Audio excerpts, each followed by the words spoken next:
अस्सलामुअलैकुम। 2 केवीए का generator 2 kilowatt की मोटर को चलाने के लिए क्यों काफ़ी नहीं है? किलोवाट और केवीए में क्या फ़र्क होता है? मार्केट में डिवाइसेस मिल रही हैं जो कि ये दावा करती हैं कि ये पावर फैक्टर को बेहतर बनाकर आपका बिल कम कर देंगे। क्या हमें इन डिवाइसेस को ख़रीद लेना चाहिए? आज की वीडियो में हम इन सवालात का तफसील से जवाब देंगे। जब आप चीज़ों को देखते हैं, मार्केट में ख़रीदते हैं, आप रेफ्रिजरेटर ख़रीदते हैं या आयरन ख़रीदते हैं या हीटर ख़रीदते हैं, तो आपको पता चलता है कि ये इतने वाट कंज्यूम करता है, ये इतने वाट की इस्त्री है। जैसे हम ये कहते हैं कि ये 1000 वाट की इस्त्री है या 1 किलोवाट 1000 वाट जैसा कि होता है। या बाज़ औक़ात हम मोटर ख़रीदते हैं तो हम ये कहते हैं कि ये 2 किलोवाट की मोटर है, या हम उसको हॉर्स पावर में बताते हैं कि ये इतने वाट की चीज़ है। और बाज़ चीज़ें जब हम ख़रीदते हैं या हम देखते हैं तो हमें पता चलता है ये केवीए में है। देखिए, ट्रांसफार्मर जो होते हैं उनको आमतौर पर कहा जाता है कि ये इतने केवीए का ट्रांसफार्मर है। जो जनरेटर होता है इसके बारे में कहते हैं ये 2 केवीए का जनरेटर है। जो इन्वर्टर्स होते हैं आमतौर पर उनको केवीए के अंदर कहा जाता है। हमारे पास जो स्टेबलाइज़र होते हैं उनको भी केवीए के अंदर बताया जाता है। तो ऐसा क्यों है? तो हम आपको एक जो रूल ऑफ थंब बता रहे हैं कि जो चीज़ पावर को सिर्फ कंज्यूम कर रही है, आगे ट्रांसफ़र नहीं कर रही, वो तो हमेशा हम वॉट में कहते हैं। और जो चीज़ पावर जनरेट कर रही है या पावर को आगे ट्रांसमिट कर रही है किसी दूसरी डिवाइसेस की तरफ, तो उसको हम केवीए में बताते हैं। अच्छा, ऐसा क्यों है? अभी इस चीज़ की हम तफसील देखते हैं और इन दोनों में फ़र्क क्या है किलोवाट और केवीए के अंदर।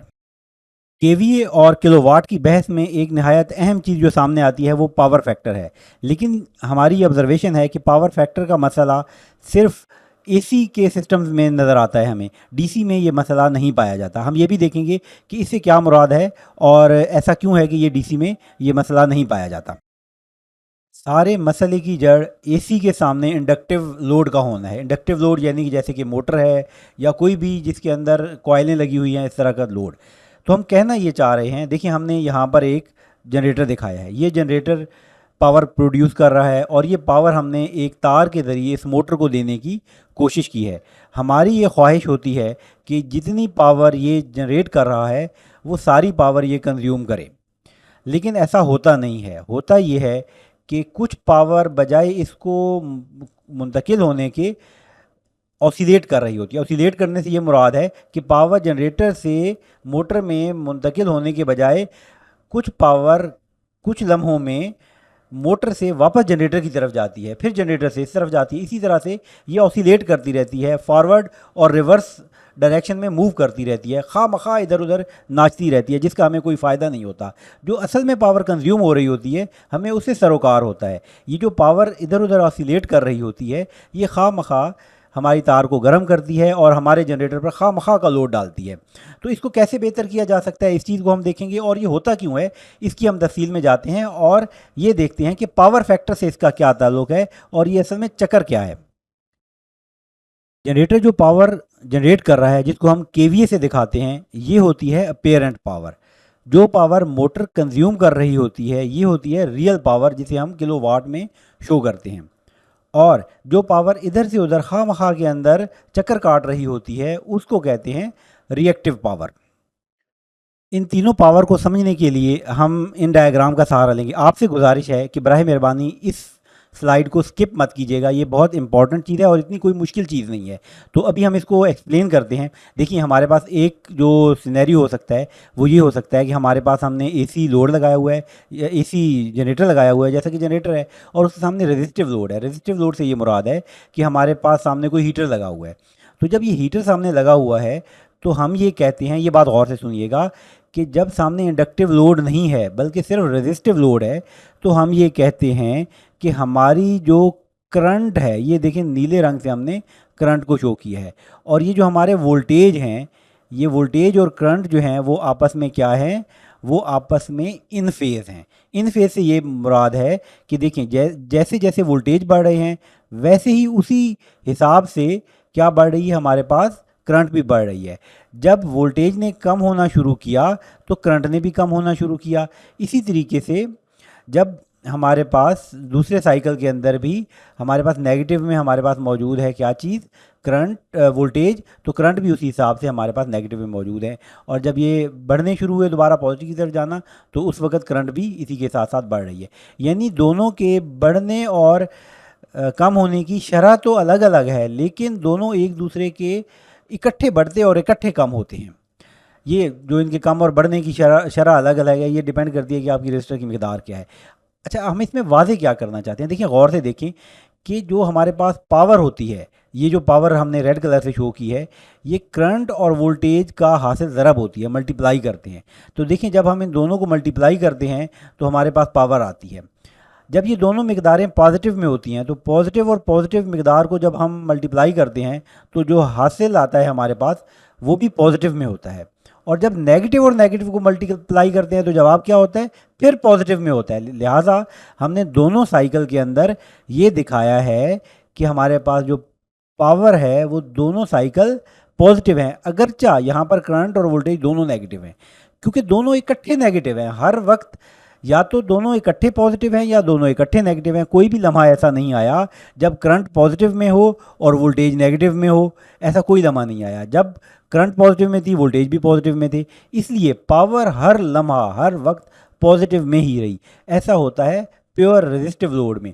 तो ये दोनों पॉजिटिव में होने से हमें क्या फ़ायदा है, देखें पॉजिटिव में होने से ये मुराद है कि ये एक डायरेक्शन में फ़्लो कर रहे हैं। देखें ये करंट या वोल्टेज जो है, करंट जो है वो एक दफ़ा जब पॉजिटिव में है तो ये ऐसा समझें कि ये पॉजिटिव है और करंट इस सिमत में मूव कर रही है, यानी कि यहाँ से शुरू हुई, इधर आई और इधर गई और इधर गई। और जब नेगेटिव में होती है तो इधर से इधर ऊपर जा रही होती है। यानी कि करंट अगर हम 50 हर्ट्ज़ की फ्रीक्वेंसी कहें तो 50 दफ़ा इधर से इधर चलेगी, इधर से इधर चलेगी। लेकिन पावर हर दफ़ा क्या होती है, वो एक ही सिमत में जा रही है, जनरेटर से मोटर की तरफ जा रही है। लेकिन जो प्योर हमारे पास इंडक्टिव होता है उसके अंदर देखते हैं क्या सूरत हाल है। उसके अंदर हमारे पास सूरत हाल ये है कि दोनों एक दूसरे से 90 आउट ऑफ फेज़ होते हैं। प्योर इंडक्टर जो होता है उसमें करंट और वोल्टेज आपस में 90 आउट ऑफ फेज़ होते हैं। जो वोल्टेज होते हैं वो लीड करते हैं, लीड करते हैं इसी मुराद ये है कि वो पहले होते हैं। इसकी मिसाल ऐसे है कि आपने किसी चीज़ को प्रेशर पहले दे दिया है और पानी उसमें से बाद में गुजरा है। इसी तरीके से वोल्टेज को भी हम प्रेशर से लेते हैं, तो वोल्टेज पहले अप्लाई किया, उसके थोड़ी देर बाद करंट जा रही है। यानी कि जिस वक्त जो वोल्टेज हैं हमारे वो पीक पे हैं, वोल्टेज हमारे क्या है पीक पे हैं, तो करंट हमारी ज़ीरो है, और जब ये ज़ीरो है तो ये पीक पे हैं। यानी कि ये उसको फॉलो तो कर रहे हैं लेकिन उसके इन फेज़ नहीं है, उसके बाद में फॉलो कर रहे हैं। तो ऐसी सूरत में क्या होता है, ऐसी सूरत में ये होता है कि जितनी करंट जो है वो, जितनी पावर जो है वो मोटर से जनरेटर की तरफ जा रही है, उतनी ही पावर जनरेटर से मोटर की तरफ जा रही है। यानी कि जनरेटर के ऊपर कोई पावर कंज्यूम नहीं हो रही, सारी पावर क्या हो रही है, वो बैक एंड फोर्थ, आगे पीछे ऑसिलेट कर रही है। तो प्योर इंडक्टर अगर होगा तो इंडक्टर के ऊपर कोई पावर जो है वो ट्रांसफ़र नहीं हो रही, लोड के ऊपर कोई पावर नहीं जा रही, बल्कि सारी पावर जो है वो क्या है, वो रिएक्टिव पावर है और इधर हमारे पास जा रही है। इसमें सारी की सारी पावर जो थी वो क्या थी, वो लोड को मुंतकिल हो रही थी। यानी हमारी अपेरेंट पावर के बराबर ही मिकदार जो थी वो हमारे जो रियल पावर थी उसमें कन्वर्ट हो रही थी। तो हमने एक और चीज़ दिखाई है, पावर फैक्टर। बेसिकली ये देखें कि जो करंट और वोल्टेज हैं इन दोनों के दरमियान जो एंगल है वो हमारे पास क्या है, ज़ीरो का एंगल है। और इसको हम इस फार्मूले से बताते हैं कि जो पावर फैक्टर होता है वो कॉस थीटा होता है। तो पावर फैक्टर क्या होता है, वो वोल्टेज और करंट के दरमियान फेज़ एंगल होता है। अगर इनका फेज़ एंगल 0 है तो कॉस थीटा 1 होगा। तो इसका क्या मुराद है कि अगर हम कहते हैं कि पावर फैक्टर 1 है तो इसका ये मतलब है कि आपका जो लोड है ना वो प्योरली रेजिस्टिव है, उसमें इंडक्टिव या कैपेसिटिव एलिमेंट नहीं है, इसलिए आपका पावर फैक्टर क्या है, वो 1 है। और यही हमें दरकार होता है। तो अगर पावर फैक्टर 1 है तो हमें पता है कि हमारे पास रियल पावर जो है उसका फार्मूला होता है VI cos थीटा। मिसाल के तौर पर वोल्टेज हमारे पास 10 हैं, करंट 5 एम्पेयर है, तो कॉस जो हमारे पास 0 है वो आ जाएगा 1। तो हमारे पास 50 वाट जो है हमारे पास क्या आ जाएगा, हमारे पास रियल पावर आ जाएगी। आप देखें कि रेजिस्टिव लोड की सूरत के अंदर हमने जो 50 वाट हमारी रियल पावर थी और 50 वाट ही इसने जनरेट की, तो हमारी सारी की सारी जो अपेरेंट पावर है उतनी ही हमारे पास रियल पावर है। अब देखते हैं inductive load. Pure inductive load में हमने देखा है कि जो हमारे पास एंगल है करंट और वोल्टेज के दरमियान वो 90 डिग्री का है। तो कॉस 90 ज़ीरो होता है, तो हमारे पास VI और कॉस थीटा, कॉस जो 90 है वो हमारे पास ज़ीरो के बराबर होता है। तो हमारे पास रियल पावर ज़ीरो है, सारी की सारी पावर जो है वो क्या हो रही है, वो एक डायरेक्शन में जाती है और फिर दूसरे डायरेक्शन में जाती है। तो आइए अब हम अपना जो केस है हमारा मोटर वाला, उस केस को देखते हैं। सामने देखिए कि हमने ये जनरेटर और ये मोटर दिखाया है, और इसमें हमारे पास जो एंगल है हमने ये फ़र्ज़ किया है कि हमारा इस तरह का ये लोड है कि हमारे पास इसकी जो इंडक्टेंस है उसकी वजह से हमारी करंट और वोल्टेज का जो डिफरेंस है, फेज़ एंगल है, वो है 45 डिग्री। तो अब आप इसमें गौर करें कि जो हमारे पास पावर की जो हमारे पास वेव फॉर्म नज़र आ रही है वो हमें दिखाती है कि जो हमारे पास फॉरवर्ड सिमत में पावर जा रही है वो अच्छी खासी पावर है। लेकिन कुछ टाइम ऐसा आता है जिसमें हमारे पास कुछ नेगेटिव पावर भी है। ये नेगेटिव पावर कब है? ये उस वक़्त है जब हमारे जो करंट और वोल्टेज हैं, एक नेगेटिव के अंदर है और एक पॉजिटिव के अंदर है। जिस लम्हे दोनों पॉजिटिव में हैं तो हमारे पास क्या है, पावर जो है पॉजिटिव में है। जिस वक्त दोनों नेगेटिव के अंदर हैं तो भी हमारी जो है पावर वो पॉजिटिव में है। लेकिन जिस वक्त एक पॉजिटिव में है और एक नेगेटिव में है, जैसा कि हम जानते हैं कि पॉजिटिव और नेगेटिव मल्टीप्लाई होता है जब, तो आंसर जो आता है वो नेगेटिव में आता है। इस लम्हे जो हमारी पावर है वो मोटर से जनरेटर की तरफ जा रही होती है, जो कि हम नहीं चाहते। तो इस तरह से जब हमारे बहुत सारे साइकिल होते हैं तो काफ़ी सारा टाइम जो है इस केस में हमारे पास जो पावर है वो यहाँ से इधर जा रही होती है, जो कि रियल पावर होती है। और जो पावर हमारे पास वापस इधर जाती है और फिर इधर जाती है, खाम में इधर और इधर हो रही होती है, वो हमारी रिएक्टिव पावर होती है। तो ये वाली जो पावर है वो हमारे पास रिएक्टिव पावर को शो करती है। तो इस केस में हम देखते हैं कि हमारा कॉस 45 0.707 है। तो हम इसको कॉस थीटा जब हम निकालते हैं तो हमारे पास जो पावर आती है वो आती है रियल पावर 35.3 वाट। तो 33.3 वाट जो है वो हमारा जो लोड है वो कंज्यूम कर रहा है रियल पावर। बाकी पावर जो है वो हमारे पास क्या है, जनरेटर जो है वो प्रोड्यूस कर रहा है कितने केवीए, वो हमारे पास 50 केवीए प्रोड्यूस कर रहा है। लेकिन 50 वाट हमारे पास कंज्यूम नहीं हो रही, बल्कि 35.3 वाट कंज्यूम हो रही है। एक बात यहाँ पर वजाहत करना नहायत ज़रूरी है, वो ये है कि जो हमारे पास अपेरेंट पावर होती है वो अगर हम रियल पावर और रिएक्टिव पावर को जमा कर लें तो हमारे पास अपेरेंट पावर नहीं निकलती। यानी कि ये सीधी सीधी जमा नहीं है, ये इसका फार्मूला डिफरेंट होता है। तो इसको हम किसी और वीडियो में तफसील से देखेंगे कि जो अपेरेंट पावर होती है उसका इसके साथ क्या ताल्लुक़ है। और अगर हम किस तरीके से, अगर हमें पता हो कि हमारे पास अपेरेंट पावर इतनी है और रियल पावर इतनी है तो रिएक्टिव कितनी होगी, या हमें रिएक्टिव और रियल पता हो तो हम अपेरेंट पावर निकाल सकें। हमने सामने आपको एक डिवाइस दिखाई है, ये बड़ी दिलचस्प डिवाइस है। दरअसल इस डिवाइस के अंदर जो मेन कंपोनेंट होता है वो तो एक कैपेसिटर लगा होता है। हम जानते हैं कि एक इंडक्टिव सर्किट के साथ अगर हम एक कैपेसिटिव उसके बिल्कुल करीब लगा दें, जहाँ से वो पावर ले रही है उसके बिल्कुल करीब पैरेलल में लगा दें, तो हमारा पावर फैक्टर बेहतर हो जाएगा। तो क्या हमारे पैसे बचेंगे? तो ये है आज हमारा $1 मिलियन का सवाल, क्योंकि इससे हमारे पैसों का ताल्लुक़ है।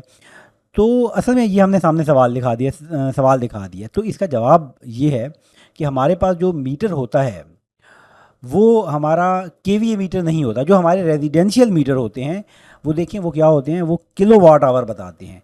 यानी कि वो किलोवाट आवर होते हैं, वो जो यूनिट होते हैं हमारे। एक घंटा अगर हमारी एक इस्त्री 1000 वाट की जो है वो 1 घंटा चलती है तो 1 किलोवाट आवर यानी कि 1 यूनिट हमारा खर्च होता है। तो वो केवीए नहीं मैयर करता। जो हमारे पास के इलेक्ट्रिक है या वापडा है पाकिस्तान के अंदर, कराची में के इलेक्ट्रिक है, बाकी मुल्क के अंदर ज़्यादातर जगहों पर वापडा है। तो ये जो हमारे पास वापडा की मुख्तलिफ हैं, ये तमाम जो हैं रेजिडेंशियल कस्टमर के लिए किलोवाट आवर मापते हैं और केवीए के साथ उनका ताल्लुक़ नहीं होता मीटर का। इसलिए उसके वो पैसे ही नहीं चार्ज करते। तो हम ये वाली डिवाइसेस क्यों ख़रीदें? यानी कि अगर आप डिवाइस ख़रीद भी लेंगे, आपका पावर फैक्टर बेहतर हो भी जाएगा, तो इसका फ़ायदा हो सकता है वापडा या कि इलेक्ट्रिक को तो हो जाए, आपको इसके पैसे सो में फ़र्क नहीं पड़ेगा, क्योंकि आपसे जो पैसे वसूल किए जाते हैं वो रियल पावर के वसूल किए जाते हैं। जो पावर बैक एंड फोर्थ हो रही है उसके पैसे आपसे वसूल नहीं किए जाते। हाँ, अगर आप किसी बड़ी इंडस्ट्री के मालिक हैं तो फिर यकीनी तौर पर आपको इस बारे में सोचना चाहिए कि कैपेसिटर बैंक होते हैं बड़े बड़े, वो लगाने पड़ेंगे ताकि आपका पावर फैक्टर बेहतर हो। या आप ने खुद कोई जनरेटर सिस्टम लगाया हुआ है और आप इस बारे में परेशान हैं कि मेरा जनरेटर खामखा लोड लेता रहता है, या मेरे पास जो तारें हैं उनकी मुझे कैपेसिटी बड़ी रखनी पड़ती है, या वो गर्म हो रही होती हैं, तो उसके लिए अगर मुझे जो है वो कैपेसिटर बैंक लगाने हैं, तो ये बिल्कुल एक सोचने की बात है। लेकिन अगर आप रेजिडेंशियल कस्टमर हैं, आप का मीटर लगा हुआ है, तो अगर आप ये सोचते हैं कि मैं ये डिवाइस ख़रीद लूँ जो कि अच्छे खासे पैसों में मिलती है और उसको मैं कहीं पर लगा लूँगा तो मेरा बिल कम आएगा, ऐसी कोई कहानी नहीं है। अगर आपको हमारी वीडियो पसंद आई है तो हमारी वीडियो को लाइक करें, चैनल को सब्सक्राइब करें, दूसरों के साथ भी शेयर करें। किसी बात की वजाहत दरकार है तो बराए मेहरबानी कमेंट सेक्शन में ज़रूर लिखें। शुक्रिया।